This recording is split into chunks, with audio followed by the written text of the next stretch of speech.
इस फूल गोभी के खेत में मैंने कितनी मेहनत की है। सुबह सुबह उठी हूँ, दोपहर की धूप में जली हूँ, रात में भी पानी देकर गई हूँ।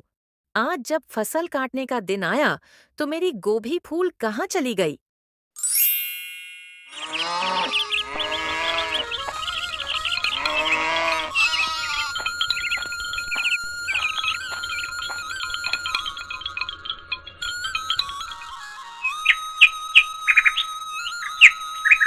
रामपुर में एक शारदा नाम की औरत रहती थी। उसकी मान खेती में बहुत लगता था। उसने इस बार अपने खेत में गोभी की फसल लगाई हुई थी। उसकी मेहनत रंग लाई और फसल अच्छी हुई। फसल लहराने लगी। शारदा की फसल अच्छे दामों में बिकी। सुना आपने शारदा की गोभी कितने अच्छे दामों में बिकी है। पूरा गांव शारदा और सावित्री का साथ दे रहा था। मुझे यह सब देखकर बहुत ज्यादा जलन हो रही है। अगर हम इस बार भी उसकी गोभी की फसल बर्बाद कर देते तो कितना अच्छा होता। मुझे यह देखकर बड़ा अच्छा लगता, लेकिन मेरी सारी मेहनत पर पानी फिर गया। यह तुम कैसी बात कर रही हो उर्मिला? तुम्हें अंदाजा भी है, अगर हम पकड़े जाते तो सारा इल्जाम हम पर आ जाता। यह तो अच्छा हुआ कि मजदूरों ने हमारा नाम नहीं लिया, नहीं तो पूरा गांव मिलकर हमको इस गांव से बाहर निकाल देते। जानती हूँ, इसीलिए तो मैं अपने दिमाग का इस्तेमाल किया है। अगर उसे रात को हम दोनों जाते तो पकड़े जाते। इसीलिए मैंने बहुत सोच समझकर कदम बढ़ाए और गांव से बाहर के लोगों को हमारे काम के लिए चुना है। वे लोग पकड़े गए तो क्या हुआ, उन्होंने हमारा नाम तो नहीं लिया ना। हाँ, नाम नहीं लिया तभी तो अच्छा है। अगर नाम बता देते तो हमारे लिए बहुत बड़ी मुसीबत बन जाती। अच्छा, वह सब छोड़ो। मुझे तो उस वक्त बहुत आनंद आया जब शारदा ने सावित्री पर चोरी का इल्जाम लगाया था। कैसे सावित्री का सर शर्म से झुक गया था सभी गांव वालों के सामने। चोरी तो हमने की, लेकिन इल्जाम आया सावित्री पर। यह देख बहुत खुश थी मैं, लेकिन गांव वालों ने सारा मजा ही खराब कर दिया। हाँ, वह सब तो ठीक था, लेकिन मज़ा तो जब बहुत आता जब पूरे गांव वाले सावित्री को गांव से बाहर निकाल देते। मुझे तो सावित्री पर बहुत दिनों से गुस्सा था।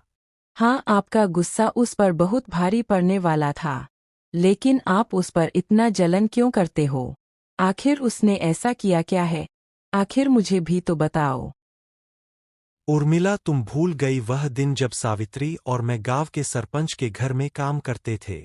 जब सावित्री कैसे सरपंच साहब से कहकर मुझे काम से सबके सामने निकाल दिया था। बस मुझे तब से ही उस पर जलन थी।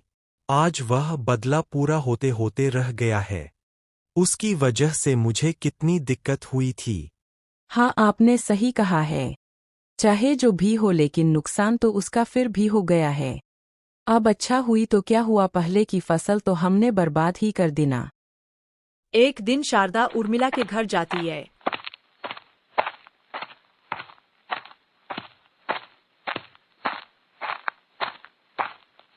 उर्मिला बहन, इस बार तुम्हारी भी फसल बर्बाद हुई थी ना। चिंता मत करो, इस बार मैं तुम्हारी मदद करूंगी। हम मिलकर फिर से गोभी की खेती करेंगे। हमारी मेहनत जरूर रंग लाएगी, तुम चिंता मत करो। उर्मिला शारदा की बात सुनकर अंदर ही अंदर बहुत शर्मिंदा होती है और अपने मान में सोचती है, मैंने जिसका बुरा चाहा आज वही मेरी मदद करने के लिए बोल रही है। मैंने शारदा के साथ कितना गलत किया है, यह मुझे आज एहसास हो रहा है। मैं शारदा को सब सच बता देता हूँ, इसके बाद चाहे शारदा मुझे कोई भी सजा देगी तो मुझे मंजूर होगी। शारदा बहन, तुम मेरे बारे में इतना अच्छा सोच रही हो, मेरे दिल में भी एक बोझ है।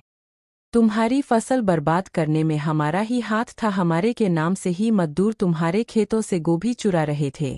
हो सके तो मुझे माफ कर देना, मैं तो माफी मांगने के काबिल भी नहीं बची हूँ। मैं बहुत शर्मिंदा हूँ। तुम ऐसा कैसे कर सकती हो उर्मिला? मैंने सोचा भी नहीं था कि तुम ऐसा करोगी, लेकिन मैं खुश भी हूं कि तुमने अपनी गलती मान ली है। एक बात सच सच बताना, क्या तुम दोनों ने मेरे गहने भी चोरी किए हैं क्या? नहीं शारदा बहन, हमने तुम्हारे गहने चोरी नहीं किए हैं। हमने तो सिर्फ तुम्हारी गोभी की फसल ही बर्बाद करी थी। इसके बाद हम नहीं जानते कि आपके गहने किसने चुराया है। तुम दोनों ने गहने नहीं चुराए तो किसने चुराई होंगे, और ऐसी हरकत कौन कर सकता है? मैंने तो तुम दोनों को माफ कर दिया, लेकिन फिर कभी ऐसा काम मत करना। नहीं शारदा बेन, इसके बाद हम कभी भी चोरी नहीं करेंगे किसी के भी घर या खेत में। हमसे बहुत बड़ा पाप हो गया है, हम बहुत शर्मिंदा है। अनजाने में हमसे भूल हो गई है, लेकिन अब हम कसम खाकर कहता हूँ कभी ऐसा काम नहीं करेंगे। इसके बाद शारदा घर आ जाती है। इसके बाद शारदा और मोहन अपने कामों में फिर से लग जाते हैं। इसके बाद शारदा और मोहन फिर से गोभी की फसल करते हैं और मेहनत और ईमानदारी से अपना काम करते थे और खुशी खुशी अपना जीवन बिताते हैं।